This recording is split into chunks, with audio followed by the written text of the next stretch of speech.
You wanna go to the window, little buddy, to the window, little buddy. What's up, y'all? That's just it's a little song I was singing to my roommate's cat. I was bringing him to the window. I feel like it's good. You know, could have been like a Bee Gees hit or something. Anyway, it is I, Adam Pecora. Here we are. The Dirty Dozen episode. Not to be confused with the Baker's Dozen episode coming up next. But the Dirty Dozen episode, here we are. Numero dos. Get your eggs ready. Requiem for Tuesday. Here we are. Still mid-quarantine, still right in the thick of it. Trying to duke things out. I will get to this later, but I just wanted to say I do have a new EP out, streaming everywhere. I think there's some issues with the Spotify, distribution, actually. It may not be up on Spotify yet, but you can find it on Bandcamp, wolfx.bandcamp.com, or just look up Wolfx Home Invasion.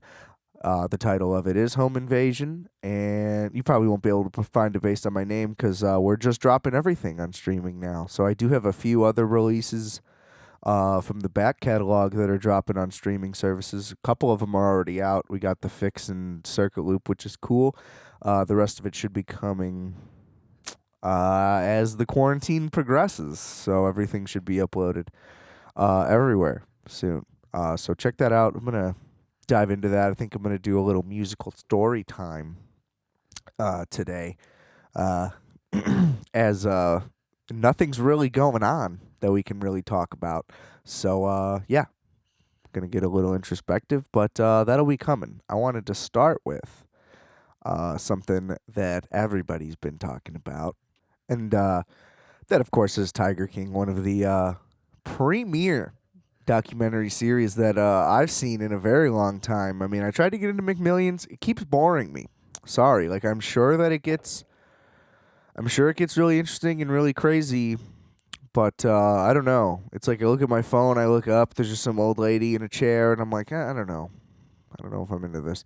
It seems like it would be right up my alley, but sorry, Tom Segura's cousin. I didn't get into it. I gave it 2 tries. I think I'm out. I think I'm tapped out on that. I do need to get back into Watchmen, though. Fucking that up.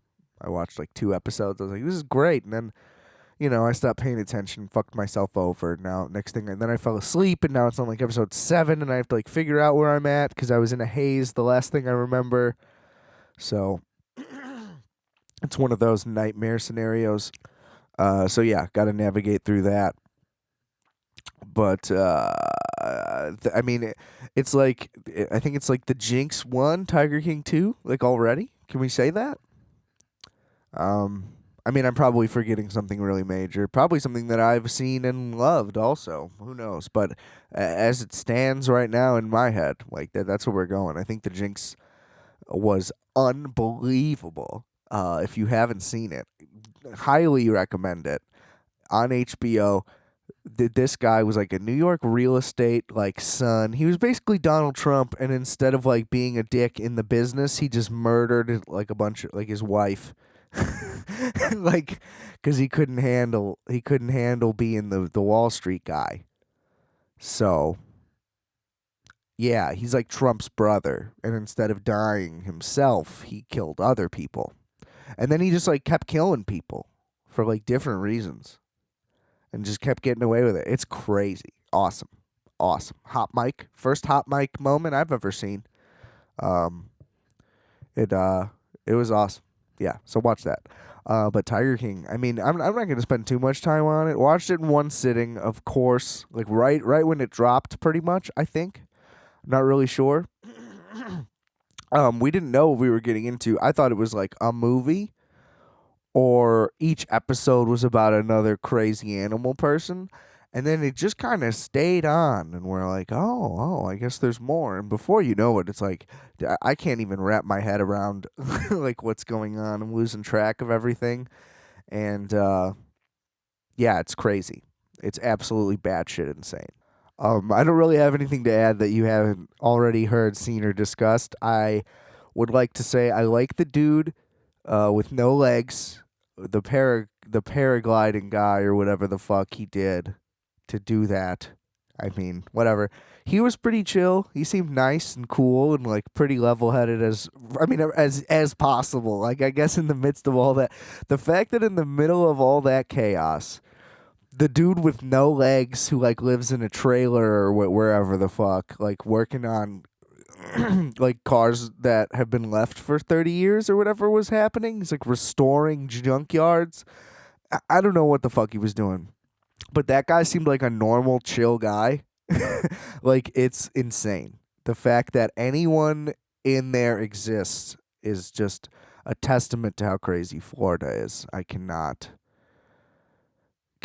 even begin to talk about how fucking nuts Florida is as a place. I mean, there just aren't words. It's a fucking shithole, and there's three places I want to go there, and that's it forever. So like, just get it away. Just go away, Florida. Florida man is the craziest shit ever. I've said it before. I'll say it again forever. Anyway, yeah, I like the no leg guy. He was cool.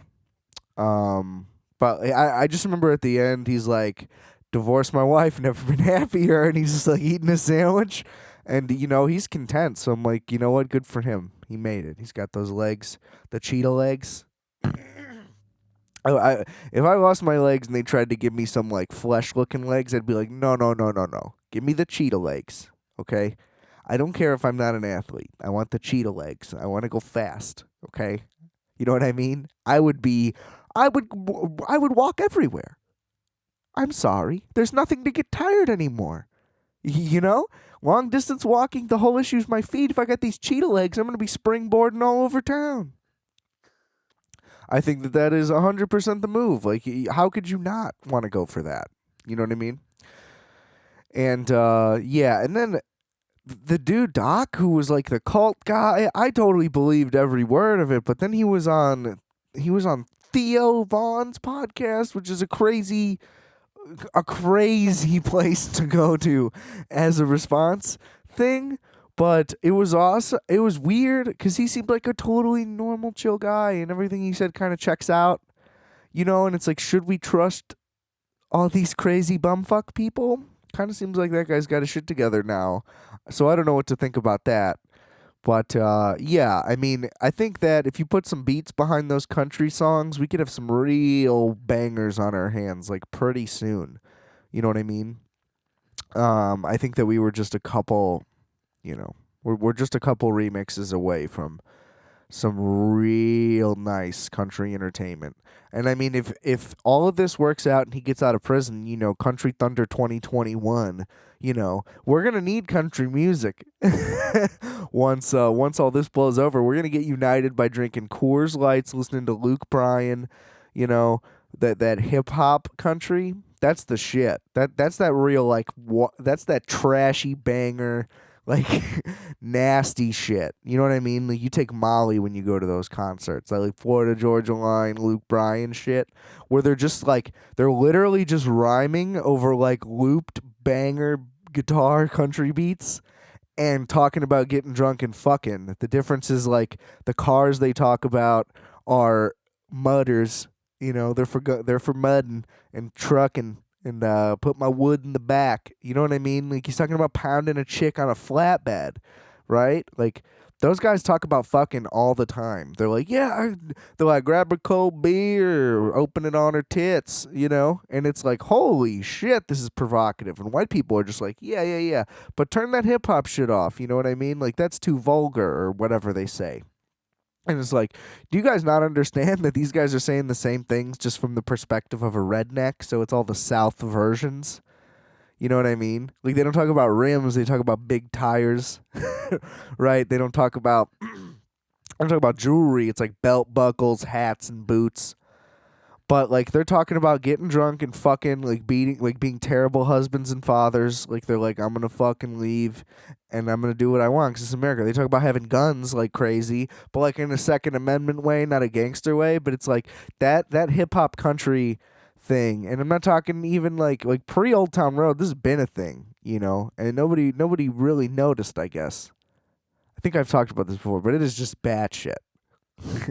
Um, yeah, but like we're just a few remixes away from having Joe Exotic be in that territory, and I think that's really where he would shine is in like the bro pack country squad. You know what I mean? Um, that is not a white supremacist organization, just so you guys know. um, no, but yeah. I mean, I don't know. I just feel like my whole thing is like, should it exist?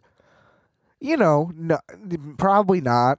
I don't know. I think that that's the weird thing that Netflix kind of does. It's like, I guess I can't really think of an example right now, but it just seems like such a Netflix move to like have this like hit documentary series, right, with like a bunch of crazy shit, but it doesn't like do anything or like have a message, right? Like I guess it's from his perspective, right? So it's kind of saying like let Joe out, that's kind of its whole thing, but I mean, it's not really like leaning in any direction. It doesn't really have a statement. It's just like here's a bunch of crazy shit.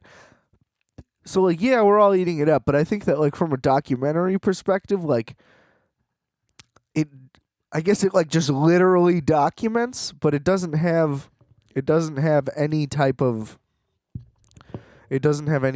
like narrative really. I don't know. I watched it over the course of many a drink. I do not have any desire to rewatch it, so I don't know. I could be fucking wrong about all this shit. I don't really fucking care. Anyway, yeah, it was fine. You know what I mean? Like crazy shit. But like as a piece of entertainment, it's like, it's all right. But the shit's nuts. So I mean, weigh that with however you want to weigh that. We can put that like how do you put it's like in a rewatchability factor, like The Irishman, maybe? I don't know, because everybody like instantly was doing retroactive reviews because they watched it like a second time. It's like, are all these movie critics just doing the reviews on one watch every time? I mean, I don't know. That sounds both incredibly how it should be and both not at all how it should be. I don't know, because I feel like a music reviewer isn't listening to that album once. Although I wanted to do that as like, I think at one point that was just a podcast idea with like multiple people. I could do it by myself, I guess, but I guess I could do it on just like episodes of this. I could do like a series within this show that could be doing this, but it was like one listen reviews and but yeah, that was basically the idea. I wanted to do it with like really bad albums though too. Like I wanted the first one to be Kid Cudi's "Speedin' Bullet to Heaven." Like what a fucking atrocity. I've never finished it. I've never finished a song like start to finish from it. So I wanted us to like all listen to it, not like try not to talk to each other during, and just take notes, and then we just go over our notes for the whole thing. And it's a long record, so that one would have been fucking crazy. Because I bet halfway through you'd just be like, make it stop. You know what I mean? But you can do it with good records, just new records too, whatever. But one listen review, I don't think that happens. You know what I mean? Like, I don't think that anybody does that. I hope not, anyway. That doesn't make sense for music. I don't think it really makes sense for movies either. I just think that there's a lot to unpack. But I don't know. I also feel like if you're, like, at the film festival and you're going to write a review, like, you're going to see the movie once. So I guess for yeah, movies are weird in that like for reviews, I guess you would watch it once, and then like for awards, you would maybe watch it a couple times. Do you maybe still only watch it once, and like you focus on whatever the nomination is? So like, you know what I mean? If it's in the nomination for like supporting actor, do you only watch the supporting actor's performance? Do you watch the whole movie? Like, I wonder what's going on over there. You know what I mean? I just unpacked a lot. I'm asking the hard questions that nobody wants to that everybody's afraid of. You know what I mean? The big Hollywood gambit. They're coming for you. And you need to be ready, okay? Cuz when this corona passes, we're going to see a new Hollywood, ladies and gentlemen. Just kidding. I mean, they're going to keep eating up all your fucking money on bullshit. So maybe they'll like make an Avengers movie that doesn't require travel for anybody, so nobody gets corona, and then it'll be like better because it'll be shot like fucking like Clerks. You know what I mean? It'll be shot for. They'll have to pay $80 million just in acting, but then it'll be like a $20 million production. Let's give it that. That's a nice little shit bump in You know what I mean? Like in cost. I would love to see a character driven movie. Why can't it just be about like all the politics involved or something? I don't know. I don't really want to see a political thriller, but you know what I mean. Like what I had the same thing with Batman. Like just make a Bruce Wayne movie. Just do that. Period. Somebody please make it just about the day to day. I think that that's what I don't like. I mean, I get that that's the point of the Avengers is that like they're all avenging. So I guess the Avengers specifically they're always in costume. But I feel like nobody has like a personal life in any of that series. Tony Stark's is I guess the most believable, right? I haven't seen all of them, so I don't really fucking know. Whatever. But I feel like nobody just like goes home and you clearly have an idea of like their you know what I mean, their personal identity. I just want to see the guy like make a sandwich. Let him burn his hand on the stove. Like, make them seem like at least somewhat real at some point. Like, it's just too much like perfection. It's nonsense, And you never think they're gonna die. You know what I mean? Everybody acts like the whole fucking Endgame thing was so goddamn monumental. Like, there was already another Spider-Man movie about to come out, like 2 months later. It's like, that he's fine. So even though they did like the crazy ending, they didn't. And then they undid it in the movie anyway. It's like, you're still not listening. Like, everybody's still invincible because you brought it back. If you were truly trying to make a point that like, oh, you know what I mean? Everybody's wrong. Like, there is real stakes in these movies. There's not. You needed a way to write Robert Downey Jr. out of the thing because he was done. That's it. Like, nothing eventful actually happened. Everything worked out. It was great. Fuck. That movie sucked. I got dragged to that. I didn't want to go. And I'm still mad about it. How? How does everybody eat that up? I don't understand it. I don't know. Maybe everything else would just be too confused. I don't know. Maybe I don't know. I'm stressed out about it. But I just don't get it. It doesn't make any sense to me. I guess everybody likes it. What are you going to do about it? I'm going to start a petition to put an end to this mania. Whatever. I don't know. Go watch. I'm just saying, like, everybody's trying to support their local businesses right now. How about you support your indie filmmakers? How about we do that, too? Like, while you're quarantined, how about if you're renting a movie, don't rent the big budget studio picture. Maybe rent that cool little indie flick. Go watch The Lighthouse. I'm going to keep advocating for it until a lot of people have seen it. I mean, come on, watch something. You know what I mean? Like, watch Uncut Gems. Why are you watching fucking Gigatron 7? Why are you watching Transformers Dark of the Moon? Get the fuck out of here. That's garbage. Okay? Get a little substance going. I don't know. I don't know what to tell you. America. You know what I mean? Put your 2-liter of Coca-Cola down, okay? And read something. Like, I don't know. I don't really read that much. I only read Vonnegut books, and I still haven't been doing it. We've been fucking quarantined like this, and I'm still just not reading. There are stretches of time where I'm like, man, I wish I had something to do. And then I'm like, oh, I got a book right there. I'm just like, I can't. Reading is such a mood thing for me. It's very strange. I don't know why that is. I'm sure I'm not the only one. But yeah, it's like if I'm not interested in reading like a book, I can't. But I could read an article. I could read hundreds of articles a day, no problem. I don't even think about it. I'm looking for more stuff to read. You know what I mean? But then when it comes to like, oh, here, read this narrative book, and I'm like, that's such a commitment. You know what I mean? And I don't even read like that. You know what I mean? I'm not like annotating, doing analysis. I'm like, can I keep reading? Like, you know what I mean? That's how I judge good writing. I don't know shit about actually analyzing any of the shit. I'm not gonna pretend like I do. Like, oh, this is actually about the Cold War. It's like, dude, that book was about the jungle. It's like, what are you talking about? Like, they were adventurers. And it's like, no, it's about the Cold War. And it's like, dude, I didn't get any of that. Like, I don't know what you're talking about. Total surface level is all that I picked up. pretty much. You know what I mean? Most of the time, that'll be the case. Um, I like the Dexter series though. It's really good. I got into it after the show, and then the show broke my heart, so I kind of stopped reading the books because, God, I loved that show. Looking back, watching some of it wasn't as good as I remembered. I mean, I was like a freshman when I was really getting into it and like catching up to it in high school. By the way, long time ago, kids. That's like a decade ago. Jesus, I hate even saying it. Uh, but yeah, I mean, we all know how fucking terribly that show shit the bed. Worst fucking ending in history. I'm sorry. It goes against everything the character stands for and is about, and none of it made any fucking sense. And it was, yeah, just the fact that there like was a fucking hurricane coming and like come on, all of it was just so unbelievable. And he just got out of it. It was bullshit. I'm sorry. They did not even try. They did not even try. But yeah, I didn't like that whole last season. Really, the last two, I thought it was just hard to watch. It was terrible. But yeah, I mean, even at its peak, I kind of think now that it wasn't as good as I think it was when I look back. But that was a good show. I do like the books. I have like two or three left. I know that the book series also ended probably a lot better. I think I have two left only.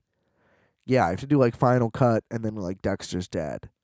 And I mean, I liked all of them. They were crazy. Some of them were better, like they were better than seasons of the show, because only the first season of the show was the first book. Then they did their own thing.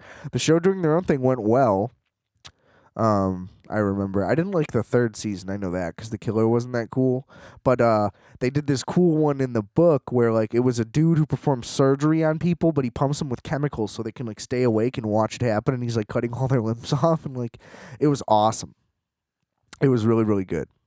Book series is pretty cool, and yeah, so I got to finish that. But then I'm just reading Vonnegut books, and yeah, I have to do. I have Sirens of Titan is my next one. I'm ready for it. I'm trying to get through all of them, like all of his novels at least.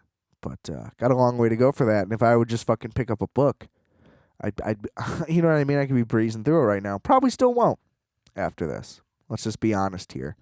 You know, I won't tell anybody. You won't tell anybody. We'll just keep talking about it. It's fine. But yeah, hopefully I get in the mood soon and can just start that streak going. That would be ideal, I guess, but we'll see on that. Also, I don't really remember much about it happening. I just want to go back. We're gonna take a couple steps downstairs, go back down, real quick, and say that I think that lady, like, fuck that lady, and she definitely, Carol Baskin, whatever the fuck, definitely fed her husband to some tigers, because that's some crazy shit, and that was a crazy lady. Okay, so I'm just adding that. If that's wrong, then I'm sorry, but I mean, that doc did a good job of making it seem like you're pretty wild. That's all I'm saying. That's where I'm leaning in the debate. Okay, that's my idea. That's not my belief. Okay, that's my thought. Chris Rock, Dogma, great flick. A lot of Kevin Smith references today. I don't know why that is. I still don't know why he thinks that his whole look is a good look. That was a good look for a fat dude, not a good look for a skinny dude. Sorry, Kevin Smith. I'm sure you're comfortable. It's all you used to wear. But you could put on like better clothes now. You could put on, regular sized shorts and like not wear a jacket with a hat and a hockey jersey. I don't know. Like, why do you have to dress like a comic book character? It's weird. Like, have a uniform. Because it's not a good one. It's like if you had a good little outfit, like Steve Jobs looked phenomenal. It was perfect for him. Your look was good for fat Kevin Smith. And I'm glad you're not fat. I'm sorry you had a heart attack. I love your work. Big fan. Not a good look for a skinny guy, though. You know what I mean? You got to have skinny guy looks now. Like, if I lost weight, I probably would have to dress a little different. Good thing I'm you know what I mean? But I'm just a little husky boy. So I don't know how dramatic the difference would be. You know what I mean? I'm not a round mound rebound robust motherfucker. I got a little chunk on the side. So I don't know how to compare it. Right? I'm just saying. You could have a better look. You know what I mean? I could clean you up real nice, Kevin Smith. You listen to me. I wear all the comfy clothes. You know, like I'm either the fattest skinny guy on earth or the skinniest fat guy there is. Like, it's one of the two. I'm right on that borderline. You know what I mean? So like, I gotta dress comfy and a little out of the thing, but like I could wear a medium if I had to. You know what I mean? Just because I prefer XL. You know what I mean? I'm somewhere between medium and XL. Maybe that's large to you, but you don't know how the fits are. Okay? You know what I mean? I got curves, right? I'm like Lizzo. Don't body shame me, bro. But yeah, so I got the comfort swag on lock. So you just let me know. Okay? I got the Lukes. But yeah. I just want to take a little bit, kind of talk about I mentioned at the top that there was like that I have a little new EP out, and yeah, I just want to talk a little bit about the music stuff, how that's been going. I mean, I've been doing it for years now at this point. I started out just doing like making everything with like logic loops that are like built in. Um, kind of just arranged them around, dug deep, found what I could. Didn't really know what I was doing. Kind of learned it all that way. Some of that shit's fucking awesome. I'll be honest. I'm putting it. It's going up on this on streaming. Like most of it. uh, most of it is like that. And yeah, I got into live stuff just like slow, real slow. Like with all the starter stuff. Started with like a fucking Korg Monotron. It's like literally a synth you can put in your pocket. It sucks. Like you can't really use it, but it's so dope when it's your first thing. And I just did like slow upgrades from there. I went like from that to what did I get? The Korg Volca like keys. I was doing like synth on that, and then me and my buddy Justice. That was how we founded Multiplex. I mean, we did a collab record when I was still doing the Logic Loop thing, and then like from there, like we just started doing a collab record, started chilling. Became best buds. He was just on the pod, a couple episodes ago for the 10th anniversary special, if you will. um, and yeah, once I got that synth, he was like, "Let's use that." And we made our first record, Case 30 by Multiplex, streaming everywhere now, or multiplex.bandcamp.com. Shameless plug. Let's run it. Uh, and yeah, I was just like, okay, I got to upgrade from this. I bought a Moog Werkstatt. Incredibly basic, but incredibly awesome. The only cheap thing you can get from Moog, period. Like, even their pedals, when they sold them, cost more than this fucking thing. But it was cool. We did a lot with it. I used it for a really long time on a bunch of shit. Uh, I have since gotten rid of it. Cause now I got the 808. I was running the 808, the Moog Werkstatt. That was my move for a while. That was the multiplex setup for me, and now it is a beautiful 808 with a beautiful 303. Both the remix, but you know, that's why the new record's very like acid housey. It's kind of what I got now. I had to ditch the synths. I don't know how to play synths. You know what I mean? I know how to sequence stuff. That was how the Logic Loops thing worked, and I kind of just realized like that was it. And then I had a Volca sample. Got rid of it. Can't use it. I don't like it. It didn't work. Like, um, you had to record your things on your phone if you wanted to put sound bites into like, and you transfer it through this app through like a wire transfer, and then it wouldn't play your samples right if you like 10 times in a row. It like lost my third sample, and I would have to like find it. And then yeah, it just didn't. It didn't. You had to like you couldn't just put a file on there. You know what I mean? Like you couldn't cut up a little snippet of what you wanted to sample and then put that on the app and transfer it. You had to like record through your phone's microphone, and it was bullshit. So I upgraded that to actually something even cheaper. The Akai MPX8. It's a little sample player. So you do the sampling itself on your computer, and then you just put it on here via SD card. If you're gonna cut samples like on your computer anyway, or if that might be something you already do, get this thing then. Like you don't need an MPC unless like that's gonna be your only thing. Um, I also have an MPC 2000, not XL sadly, but out of commission. It works, I think, but I got the floppy drive. I have the other, like the stuff to swap it. I think it's the right stuff. I don't really know what I'm doing though. I can't even upgrade the OS, so I like, as dumb as that sounds, probably 101. But yeah, I don't know what's up with it. I assume it works, but I'm kind of just keeping it as like a nice little thing to have. It looks good. You know what I mean? I collect vintage Apple products. Let's throw in an MPC. Why not? Um, but yeah, I don't know.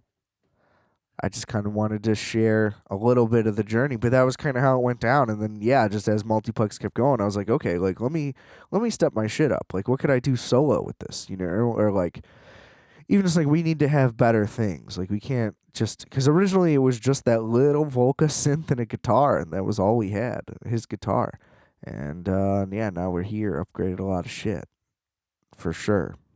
And then yeah, I was just like, okay, like solo, I can't be doing these loops anymore. Like, let me do like a live performance thing. That was where Sugar Loop came from.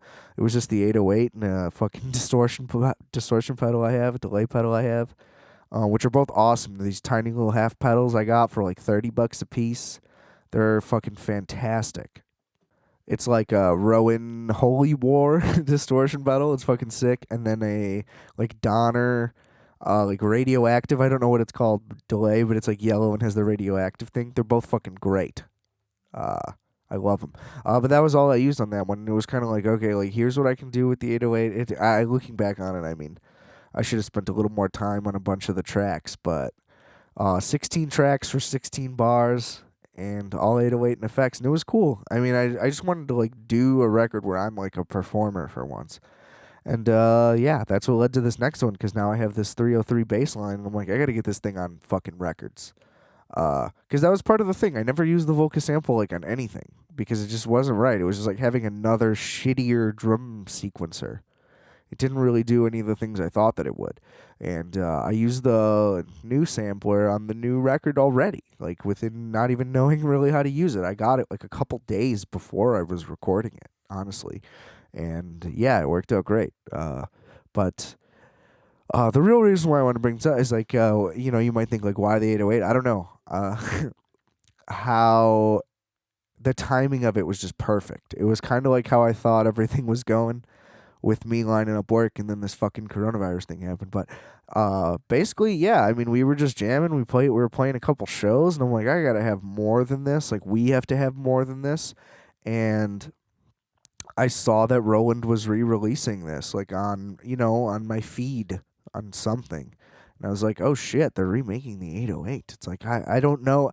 I didn't know what it was worth. I assumed it was worth a lot. Like, I knew that they were out of production and stuff.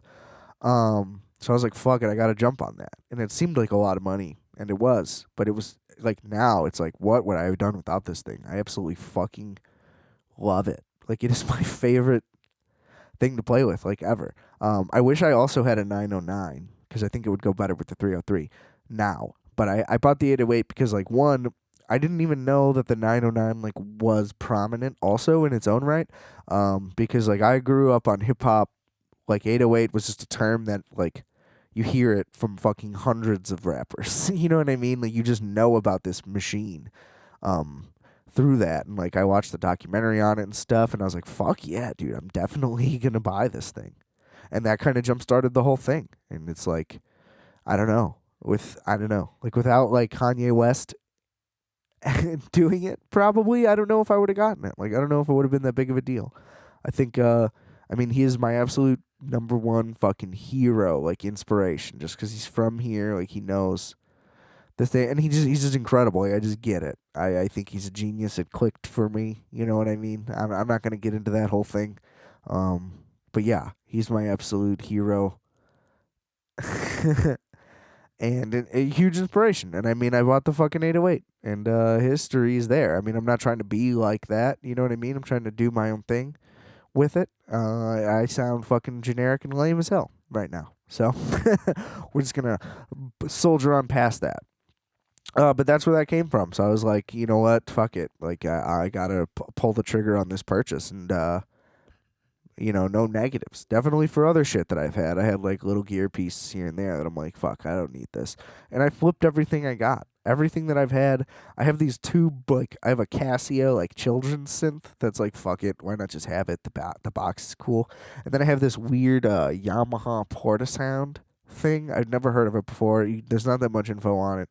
The plug is, like, fucked up. I'm not going to bother. I paid like $30. But it's cool. It comes in like a little case. That's really the only reason I got it. But other than those two things, yeah, my setup has become super minimal. I got the drums, bass, samples. Boom, we're good. And then this mic that you hear me talking through right now. And yeah, on the new EP, I even did like some vocal takes. The first song, it's just like distorted me talking and breathing really heavy through the whole thing. And then on the third track, I do like little rhythmic stuff over the beat. And it's cool. It was fun. So possibly more vocal stuff to come in my music. And I mean, not a whole lot to do. If I don't start reading, there might just be another record that's coming out again already. Because I don't like to sit on stuff, is what I've noticed. Like, no matter what it is, whatever I've made of in any regard, and that's what I like about doing this especially, is that it's like, cut it, post it. You know what I mean? Cut it, print it, post it, book it, we're good, run it. I like just fucking sharing, just go, go, go, go, go. And yeah, it's almost like that's what would be the cool thing about having like a lot of followers, I think, right?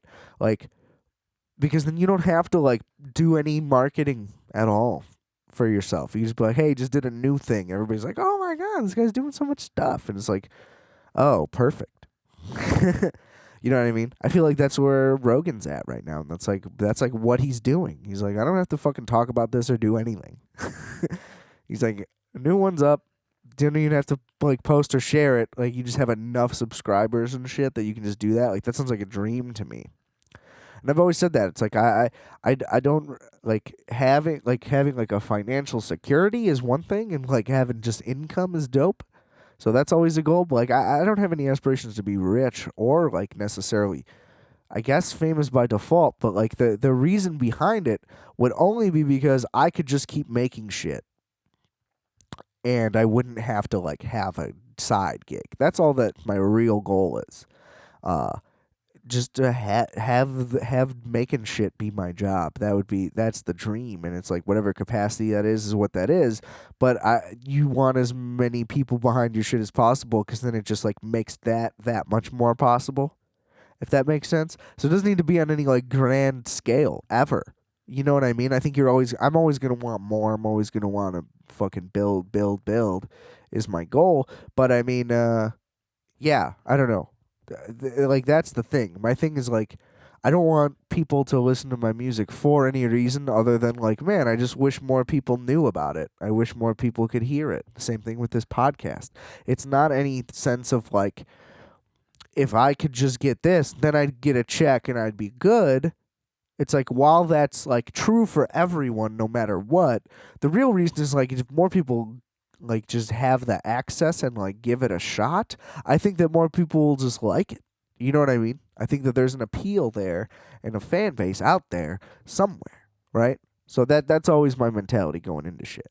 Is like that, or not going into shit. I guess like with a goal at the end. Like, if a light is at the end of the tunnel, I guess that's what it would be. Like, just like an audience. I wouldn't want anybody to be listening to any of my shit or looking at it or whatever if it wasn't something they want. You know what I mean? Like, I don't know. It's weird. I don't understand how stuff works. Clearly. So yeah, that's just my little spiel on me being a dork, I guess, and not understanding anything about this type of business or how it works. Somebody teach me how to use the internet. You know what I mean? It's weird how like having your parents not know how to use their phones makes you think that like you have an understanding of like the internet, and then you watch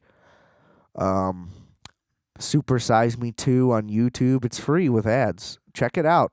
Pretty good movie, because it made me realize that everybody doesn't listen. And so, I mean, basically, if you watch that movie, you'll realize, maybe you know this already, but like, I've noticed this as well, that like all fast food places are pretty much just saying like, oh, made fresh, being nice, good stuff.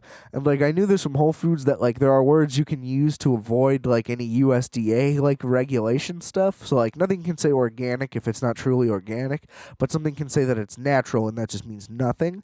Now, I knew that already, but I also knew that at Whole Foods specifically, like the way that they order anything there is like fine, right? So like, I knew that doesn't extend to other stores. That's about as much as I knew. But then, like, in that thing, they're literally like, yeah, young people are fucking dumb. We're just going to tell them everything's good for them, and then it won't be. And basically, you watch that movie, and, like, marketing people are always fucking on top of it. And you're not, they didn't actually listen to anybody. You know what I mean? Like, nothing's actually being done to make our food quality any better or anything like that. They're just using the right words that people want to hear because this generation just decided that that's how it is. And yeah, we're just getting duped and we're eating shit still. And I like I said, like I kind of knew it a little bit, but like hearing the people say it is like, wow, they're really fucking on it, huh? Like they're not. We're never gonna beat these industries.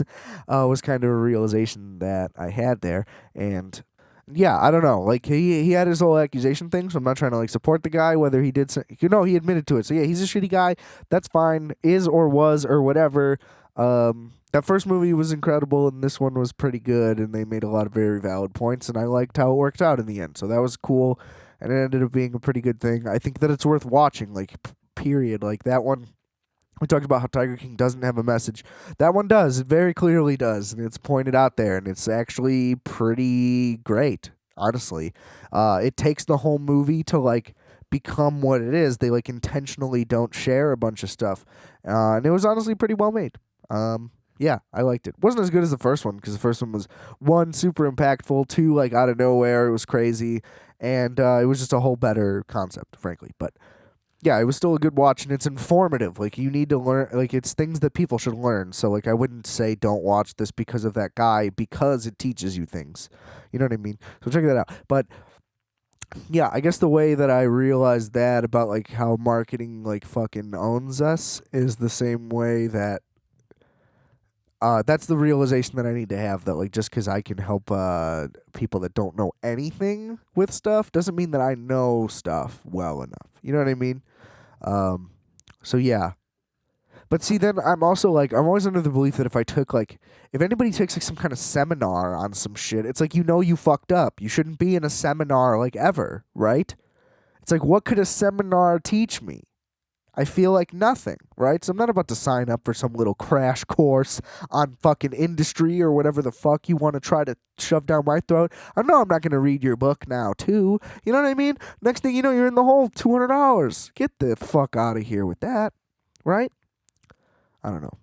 It's just like, who wants to be that guy just sending out emails, right? Like by the thousands to people like, fucking look at me. I'm awesome. I don't know.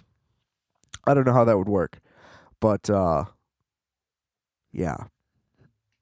That was my issue with my script, but that script is garbage. Like I just guarantee that from a screenwriting perspective, the script is garbage. I just know that it would work visually and it needs to be rewritten anyway. Period. Like the script is not good, the dialogue is not good. I'm sorry. Maybe I'm just self-critical. I don't know. Well, I know that I am, actually. I hate everything. I hate everything I do, pretty much. Or at least something about it. You know what I mean? There's always, like, you look back and you're like, oh, I could tweak that. I could tweak this. But I think that might just be a graphic designer thing. I don't know. Because all I know is that whenever I talk to designers about shit like that, everybody just gets what I'm saying 100%. Then when I bring that up to other people, they're like, no, you should feel good about blah, blah, blah.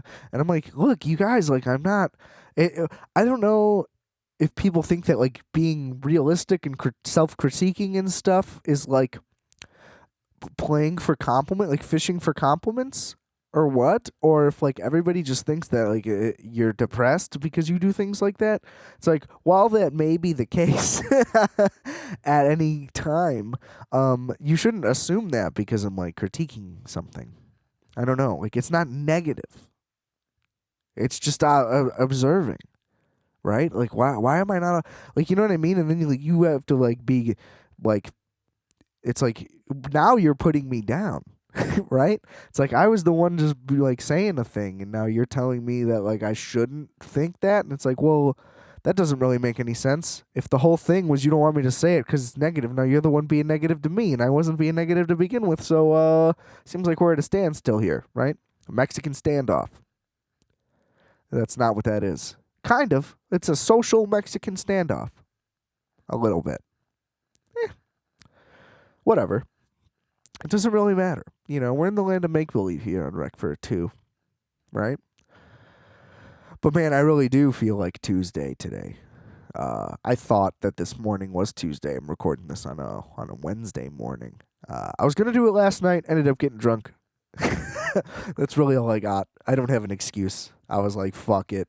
Let me polish this booze off real quick.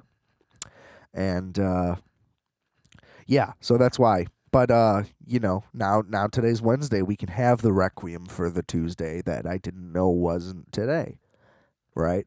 I mean, it is crazy. Like, I get like how easy it is to just be the what day is it guy. But I mean, even looking at your phone all the time, like, you're not looking at the day usually. I don't know, like, if you're just unlocking or whatever, you can easily not see it. So I think that that's a thing. But I mean, it's just like it seems like you're playing the bit already. It's like what part of your corona is a bit or a meme, and what part of it are you actually dealing with? For me, it's losing track of the day and time. Because I mean, sometimes I'll be like, oh my god, it's only 11 a.m. I feel like I've been up for 5 hours, and then next thing you know, it's like 7:30. Like, damn, it's fucking dark out now. What happened? I haven't been doing anything. Because that's the thing, like I said, I haven't been reading. That's usually a good way to indicate time has passed.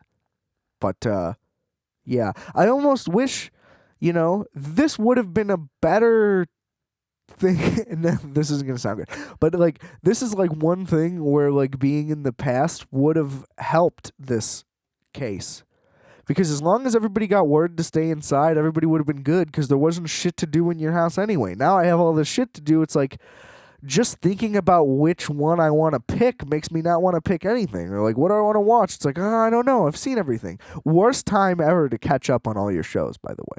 I just did. I caught up on everything by like March 12th, and I'm fucking lost now. I don't really want to start anything new. There's nothing that like is really that interesting to me. Like I said, I need to watch Watchmen, so I guess that's my next move. But breaks my heart. You know what I mean? Like, if this was the 80s, it'd be like, all right, well, you got like 4 channels, so they're going to pack that broadcast. You know what I mean? You only have to ramp up like production on like 7 things. So they could either make that happen or like they have a bunch of archival shit. Boom, we got 4 channels, pick one, right? Now there's nothing else to do. You know what I mean? Now I got all these instruments. It was like, but I just made an album, and I made it because of the quarantine. Like, I spent like the first quarantine week working on it. The original plan was to do it all one take acid house tracks. And I was like, you know what? That's probably not a good idea, especially because the album I had was a lot of like one take minimal at least. So I wanted to layer this one up, and I wanted to do vocals because, like I said, the goal is like I want to incorporate my full setup if I can, at least most of it. You know what I mean? So it's like I got this mic and I do this podcast. Like, why not put some vocals in the music? I think that it went well. I hope you check it out. But anyway, imagine 1985. I'm sure that it, like, you know what I mean? They would have got through this like it was nothing. They would be like, oh, it's over now? All right. I could have kept going a couple more months, but all right, whatever. Yeah. I don't know. I'm glad I have a Kindle, though. So if I do end up, like, starting books and, like, run out of shit, I can just throw more on there, no problem. For those of you who are anti-Kindle e-reader, listen, I was the same way. Okay, I didn't think it made sense. I'm like, oh, analog, like, come on, it's a book. There's no reason to think that. Okay, books are not. I mean, books are sacred. I don't really understand that either, but that's a whole nother conversation. But I mean, just like physically, like a bunch of pieces of paper isn't sacred. Like, it's about the text that makes like books sacred, freedom of speech, and all that bullshit. It's just primitive stuff that stuck around. That's all that I think it is. And that it's one person, I guess that's fine. But then, where's my praise, right? Anyway, not the point. The point is, like, yeah, so, like, the physical paper isn't what's sacred. So get this thing that I don't like having to fold the book back because it ruins the spine and it folds your pages and it ruins the integrity of it. It's like if I own a thing, I want to maintain it and keep it, ideally. Because like that's what you do with book. Like, unless you know you're gonna flip a book. Like, if you're buying books to sell them, it's like you are just accumulating debt. You might as well just have a collection of something, that could be, you know what I mean? Whatever. But yeah, like I don't like doing damage to it, and then it like can cramp your hand. If it's a heavy one, if there's a lot of pages, it's hard to hold it open if you're at the beginning or end. Like only the middle is a comfortable spot to just leave a book open. Otherwise, you have to like awkwardly hold it weird or fold, like I said, or fold it. Like your options are pretty limited there. Whereas this thing, lightweight, compact, boom, doesn't hurt your eyes. Looks like a piece of paper. It's a total advancement and amazing. I mean, I don't get how it's not the craziest thing. Like, if everybody had one of these, everybody would still get newspapers for sure, because then you'd wake up in the morning and it would just be on your thing. You know what I mean? I mean, I get that you can just have, like, a feed, but it's nice to read a thing that doesn't have the backlight to it. I intentionally got one without a backlight, because I'm like, doesn't that defeat the purpose of this thing? Obviously, I realize that it would come in handy now, and maybe it's, like, backlit in a way that it's still somehow... I mean, it's still e-ink, right? So it has to... I don't really know how that would work, but... I mean, you can read it with the light on. It works the same... It works better than a book does in that regard, because, like, if you're just under the light, it's going to reflect even more, and you're going to be able to see it no problem. So, anyway, yeah, I fucking love them. And they're dirt cheap. They're like $60 for the base model. That's all you need, unless you're powering through novels like crazy. Then sure, and then all the more reason. Like you're saving space. I don't really see anything negative about it, frankly. I mean, Amazon's shitty about it, and they charge a fuck ton. But I mean, it's a little USB thing. You can just plug it into something and throw shit on there. Find some PDFs online. Who the fuck cares, right? Now I would never do that, right? So don't check my IP. Anyway. I always go into these thinking like, man, I don't have enough to talk about, and then I'll look up at the screen, and I'll have been going for like 45 minutes, and I'm like, Jesus, dude, I didn't even know I was gonna talk about all that stuff, and I kind of mentioned that in the last episode. It's like I didn't even know I had these opinions, bro. Yeah, I don't know. It's weird how much you realize you can process if you just keep fucking rolling. I could probably keep this thing going for like 4 hours if I really wanted to, but then it's like, Jesus, I'm really going to run out of topics. I've always wondered that about like sitcom writers, and I mean, like Larry David used to, like, he said that in interviews. He used to be like, dude, how are we going to write 22 like after they got renewed? Like when they got picked up for the initial 6, he was like, how are we going to write fucking 5 more of these things? You know what I mean? I put everything I had into that one. And then, like, they got a new season. He's like, how the fuck are we going to do 22 of these? And, obviously they fucking crushed it. It's like, I read a thing about Seinfeld the other day that I'm sure is, a lot of people have read and seen before, but I saw it for the first time. It was like, Seinfeld is the first sitcom to achieve the status of art. It's like, I would fully agree with that. Because it is like, it is so good that it's almost a spoof of sitcoms. You know what I mean? It's almost like a meta. It's almost like a meta comedy, and I know it literally gets meta at points, like, which is my favorite part of the whole show. But that's just my meta thing, which I think I've said before. I don't know, big meta guy. Anyway, yeah. I mean, it is so much higher quality than like everything else. Like even the other ones that are good that I like, it's like you compare them, and it's like, dude, they're not even close. It is like they're like different different types of shows at that point. You know what I mean? Like, so yeah, I fully agree with that statement.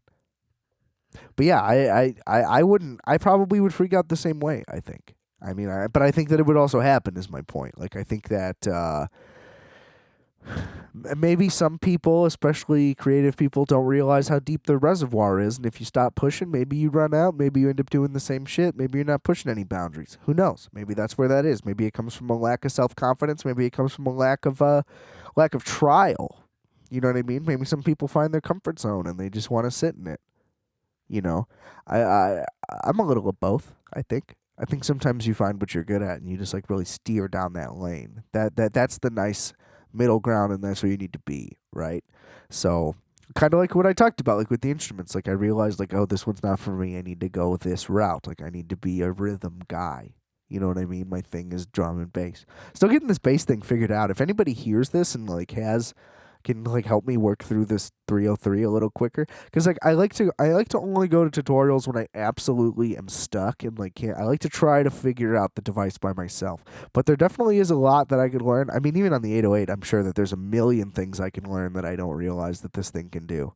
I mean, I went like a year before realizing I could tune every instrument individually. Didn't even know. It was embarrassing. I mean, but I'm not afraid to share. There's a bunch of shit I found out I could do after the fact, and. So I'm sure the 303 I basically know nothing about. So even the stuff that I'm gonna find out, I'm sure that there's a million things from there. It's just crazy. But yeah, so I mean, like, yeah, I think you should find your lane and instead of like just like moving in, you know, drive down that lane. See what it's like. You know, I say find your route and then really drive down it. That's where you gotta. That's when you gotta start exploring more. Like you explore till you find your shit, and then when you find your shit, you explore that shit. You get to know that shit. You know what I mean? You don't flush that shit right away. You let it sit for a minute. You let everybody know. I took that shit. That's Big John's dump. You know what I mean? And you put your statement down, right? This is my territory. You piss on that fire hydrant. You let everybody know. Don't come to my fucking neighborhood, bro. This is my fucking neighborhood. Okay? And you keep that shit straight. You make sure everybody, puts in their place and, doesn't look you in the fucking eyes. Because, they know that you know that they know that they're scared. Okay? And, whatever. Don't come to my neighborhood. I guess is what I was getting at there. All I can say is that they just announced that Rick and Morty's coming back, and I think that that's what we really needed. I mean, I need to fucking watch Better Call Saul. It's been driving me insane that I haven't been able to watch it. It's like, how are you guys not putting each one on Netflix, like, to help everybody out? That's the boost that we need, you know? Get Better Call Saul streaming somewhere, episode by episode. Come on. My hope is that when the season's over, they're like, okay, in 2 weeks we're just gonna stream it. You know what I mean? Like, thanks for watching. Because I get it. You still don't want your ratings to get hurt. You got advertisers and shit. So I guess that's fine. But yeah, I think that they should be like, or at least like, oh, next month. You know what I mean? Like, we're gonna replay it a couple times, try to get rerun value. Boom, whatever. That's cool. But I mean, come on, give it to us. And then Rick and Morty's coming back. That seems awesome. Justin Roiland's new show seems exactly like the same show, but toned down. So I don't know. It's like the way American Dad was at first. Like, I get that American Dad ended up becoming this weird little critical darling out of nowhere. I guess because it fell into obscurity, so everybody's just like, hey, come on, it's actually pretty good. It almost seems contrarian. I don't know. I've liked some of it, but definitely the beginning I did not. I thought that show sucked. I was like, this is just bad Family Guy. Because it was also when Family Guy was still pretty good. But anyway, that's not the point.